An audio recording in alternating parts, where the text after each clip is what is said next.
नमस्कार दोस्तों, मैं डॉक्टर एस भदौरिया। हमारे YouTube चैनल पर आप सभी का स्वागत है। दोस्तों, मध्य प्रदेश प्राथमिक शिक्षक यानी वर्ग 3 की परीक्षा से संबंधित जो हम स्टडी मटेरियल आपको उपलब्ध करा रहे हैं, उस कड़ी में आज हम कल्पना, चिंतन एवं तर्क पर आधारित कुछ प्रश्न लेकर आए हैं। तो आज हम 18 प्रश्नों की श्रृंखला प्रस्तुत करेंगे। उसमें सिर्फ चिंतन के प्रश्न हैं। ये प्रश्न प्रीवियस ईयर्स के एग्जाम में पूछे गए हैं, चाहे MP टेट के हो, चाहे UP टेट के हो, चाहे रीट के हो, चाहे CTET में हो। सारे के सारे प्रश्न किसी न किसी एग्जाम में पूछे गए हैं। बहुत ही महत्वपूर्ण प्रश्न हैं। तो हम आज के प्रश्नों पर चलें, उसके पहले आपसे एक रिक्वेस्ट है कि अगर आप हमारे चैनल को सब्सक्राइब नहीं किए हैं तो हमारे चैनल को सब्सक्राइब कर लें, हमारे चैनल से जुड़े रहें। अगर हमारे चैनल से जुड़े रहते हैं तो निश्चित ही कि दोस्तों आपको सफलता मिलेगी। तो अब हम चलते हैं आज के प्रश्नों पर। तो आज का हमारा पहला प्रश्न ये रहा।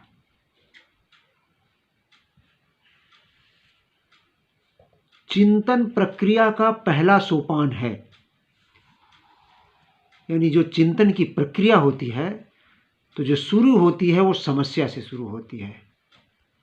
चिंतन का पहला सोपान जो है, पहला स्टेप जो है वो है समस्या। समस्या के बाद क्या आता है? अनेक प्रकार के विचार। जब पहले समस्या आती है, फिर अनेक प्रकार के विचार आते हैं, और फिर उसके बाद समस्या समाधान होता है। अब है तो देखिए, प्रश्न इस प्रकार पूछा जाता है कि चिंतन प्रक्रिया का पहला सोपान क्या है और चिंतन प्रक्रिया का अंतिम सोपान क्या है। चिंतन प्रक्रिया समाप्त कहाँ पर होती है? तो चिंतन प्रक्रिया समस्या समाधान पर समाप्त होती है और समस्या से शुरू होती है। अगला प्रश्न है, कुछ मनोवैज्ञानिकों ने आंतरिक संभाषण किस मनोवैज्ञानिक प्रक्रिया को कहा है? तो चिंतन को कुछ मनोवैज्ञानिकों ने आंतरिक संभाषण कहा है। आंतरिक मैंने ये ऐसा भाषण है, ऐसी स्पीच है जो अंदर चलती है। इसलिए इसको चिंतन में क्या होता है कि जो स्पीच होती है वो बाहर नहीं होती, अंदर होती है। इसलिए उसको कुछ मनोवैज्ञानिकों ने आंतरिक संभाषण की संज्ञा दी है। अगला प्रश्न है, चिंतन को आंतरिक संभाषण क्यों कहते हैं? क्योंकि इसमें व्यक्ति क्रियाशील होता है। अभी हमने बताया कि इसमें स्पीच होती है, संभाषण होता है, इसमें व्यक्ति क्रियाशील होता है इसमें, इसलिए इसे आंतरिक संभाषण कहा गया है। अगला प्रश्न है, किसने कहा है कि प्रतिमाहीन विचार जिसमें प्रतिमा न हो, जिसमें इमेज न हो, कोई इमेजलेस थॉट, जिसमें कोई प्रतिमा न हो, चिंतन नहीं है। जिसमें इमेज कोई नहीं है, कोई प्रतिमा नहीं है, बिना इमेज के जो विचार हैं, बिना प्रतिमा के जो विचार हैं, माने बिना प्रतिमा के विचार आते ही नहीं, बिना प्रतिमा के चिंतन होता ही नहीं है। किसने कहा है? तो वो वुडवर्थ ने कहा है। किसने कहा है कि प्रतिमाहीन विचार चिंतन नहीं है? तो वो वुडवर्थ ने कहा है। और वास्तव में चिंतन जो होता है प्रतिमा से ही आता है, इमेज से। जब व्यक्ति कोई इमेज देखता है तो चिंतन शुरू होता है। अगला प्रश्न है हमारा, चिंतन की दिशा होती है। चिंतन की दिशा, जब व्यक्ति चिंतन करता है तो पहले बहुत बड़ा देखता है, और फिर धीरे धीरे वो एकदम पिन पॉइंट पे पहुंच जाता है, बहुत ही सूक्ष्म चीज पर पहुंच जाता है वो। तो चिंतन की दिशा होती है। अगर ऐसा प्रश्न आता है तो क्या होती है? स्थूल से सूक्ष्म। पहले बहुत बड़ा साइज में देखता है व्यक्ति, बहुत बड़ा क्षेत्र में देखता है, और फिर धीरे धीरे उसकी बारीकियों को देखता है।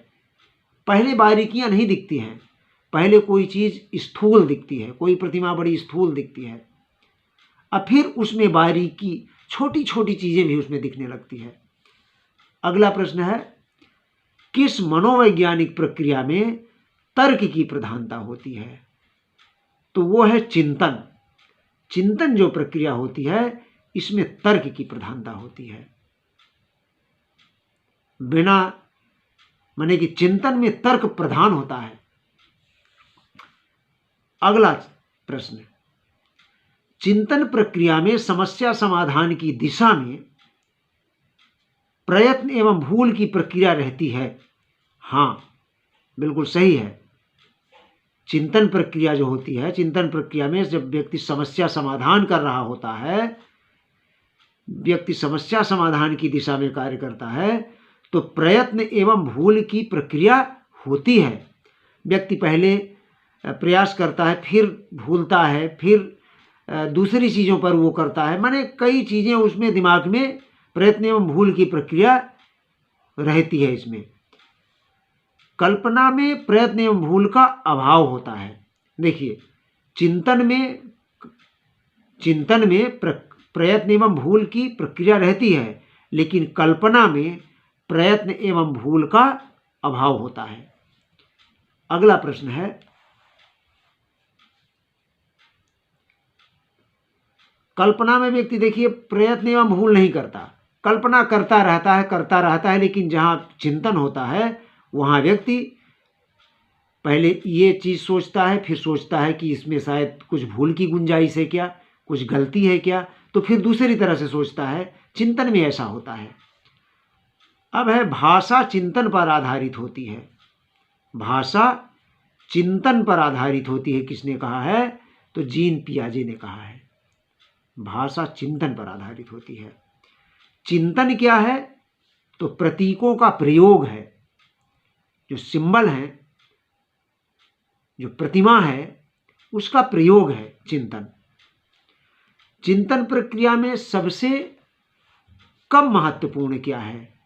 तो देखो, चित्र भी महत्वपूर्ण है, प्रतीक भी महत्वपूर्ण है, भाषा भी महत्वपूर्ण है, लेकिन मांसपेशीय जो क्रियाएं हैं ये सबसे कम महत्वपूर्ण है।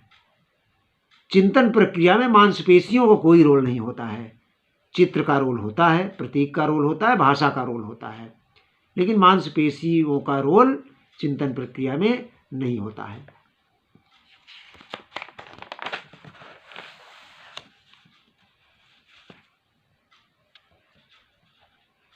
हम अब अगले प्रश्न पे चलते हैं। रचनात्मक चिंतन का अंतिम चरण है। जो रचनात्मक चरण है उसका अंतिम चरण क्या है? तो वो है सत्यापन। भाषा और विचार एक साथ मिलकर क्या बनते हैं? भाषा और विचार दोनों एक साथ जब मिल जाते हैं तो मौखिक चिंतन बनते हैं। विचार को व्यक्ति भाषा में कहता है, यही है मौखिक चिंतन। भाषा और विचार दोनों एक साथ मिल जाते हैं जब।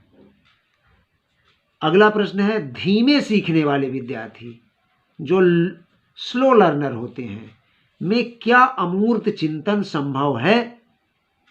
तो नहीं। जो स्लो लर्नर होते हैं उसमें अमूर्त चिंतन का अभाव होता है। अमूर्त चिंतन, अमूर्त विषय के बारे में वो चिंतन करने में सक्षम नहीं होते हैं। वो कॉन्क्रीट चीज़ों को जो है उस पर चिंतन करते हैं, लेकिन अमूर्त विषयों पर वो चिंतन करने में सक्षम नहीं होते हैं। अगला प्रश्न है, चिंतन में सबसे महत्वपूर्ण है, चिंतन की जो प्रक्रिया है इसमें सबसे महत्वपूर्ण क्या है? तो ध्यान रखिएगा, तर्क। इसके पहले भी इस पर हमने एक प्रश्न, इससे संबंधित एक प्रश्न पर चर्चा हमने किया है। तो चिंतन में सबसे महत्वपूर्ण क्या है? तर्क है। और सबसे अलग चिंतन, ये परीक्षा में जितने प्रश्न हैं, परीक्षाओं में पूछे गए प्रश्न हैं ये। दोस्तों, अच्छे से आपको प्रश्न को देखना है, प्रश्न को लिखना है, नोट्स बनाते चलना है। तो सबसे अलग चिंतन किसको कहते हैं? तो बिल्कुल अलग तरह का चिंतन वो होता है अपसारी चिंतन। अपसारी चिंतन जो होता है सबसे अलग तरह का चिंतन होता है। ये कहीं भी बिल्कुल स्वतंत्र रूप से चिंतन होता है।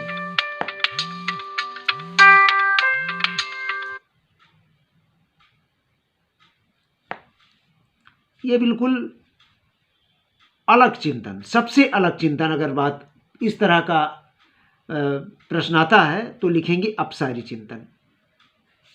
अब अगला प्रश्न है,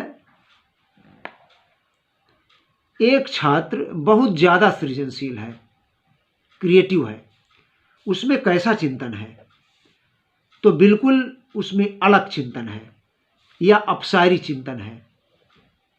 माने सृजनशीलता में क्या होता है, ध्यान रखिएगा, सृजनशीलता में अपसारी चिंतन होता है और इसी को एक अलग तरह का चिंतन कहते हैं। ये ध्यान रहे, ये परीक्षाओं में पूछे गए प्रश्न है, बहुत इंपॉर्टेंट प्रश्न है। और देखिए, सृजनशीलता और बुद्धि, अगर पूछ लिया जाए बुद्धि में कौन सा चिंतन है, तो इसमें अभिसारी चिंतन है, इसमें डाइवर्जेंट थिंकिंग और इसमें कन्वर्जेंट थिंकिंग।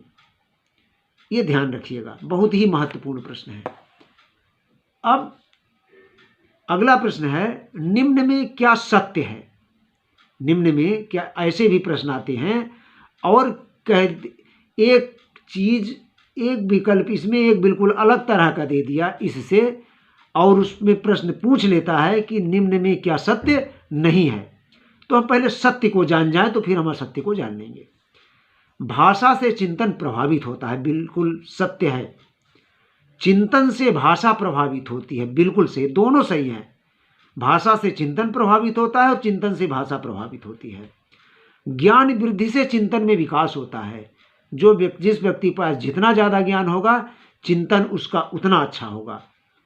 भाषा चिंतन को व्यक्त करने का साधन है। भाषा जो है ये चिंतन को व्यक्त करने का साधन है, बिल्कुल सही है। तो इसमें क्या है, उक्त सभी सत्य हैं।